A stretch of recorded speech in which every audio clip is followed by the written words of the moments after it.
These cocoa tahini cookies are both healthy and delicious. They're also a great choice for people with diabetes and anyone following a low-carb lifestyle. First, let's make the recipe. Then we'll look at its glycemic values together. Take your seat. Our recipe starts now. You can see all the ingredients on the screen. Let's grab a large mixing bowl. First, add 120 grams of tahini. We're using our homemade high-fiber tahini, but regular store-bought tahini works just fine. You can find our homemade tahini recipe in the description below. Now add 40 grams of softened butter at room temperature.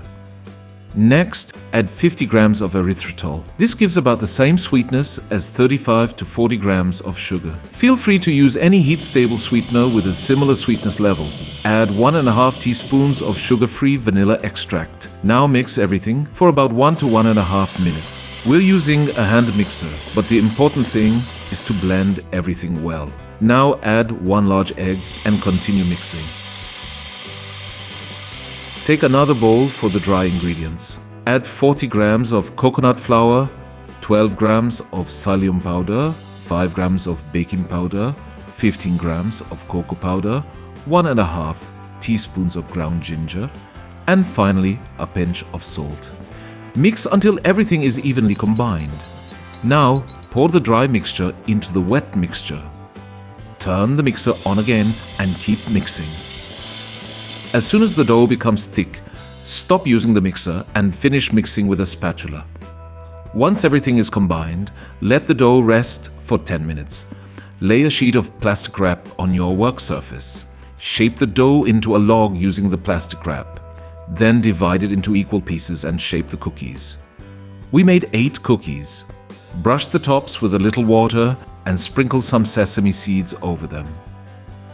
Place the cookies on a baking tray lined with parchment paper. Now it's time to bake. Bake in a preheated oven at 180 degrees Celsius with top and bottom heat. Place the tray on the middle rack and bake for 25 minutes. When the time is up, the cookies are ready. But first, remove them from the tray and let them cool on a wire rack for at least 30 minutes. We ended up with 8 cookies weighing about 33 grams each.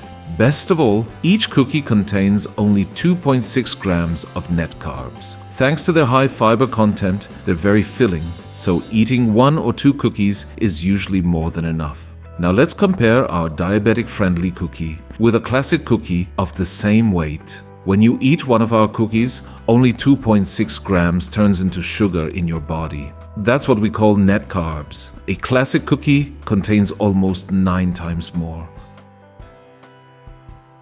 Now let's compare their glycemic effect. As the red graph shows, even one classic cookie has a noticeable impact on your blood sugar. It almost seems to say, eating me comes with a price. And it really does. Our cookie, shown in green, helps keep your glycemic balance much steadier. You'll need to look closely at the chart to see just how small the difference is.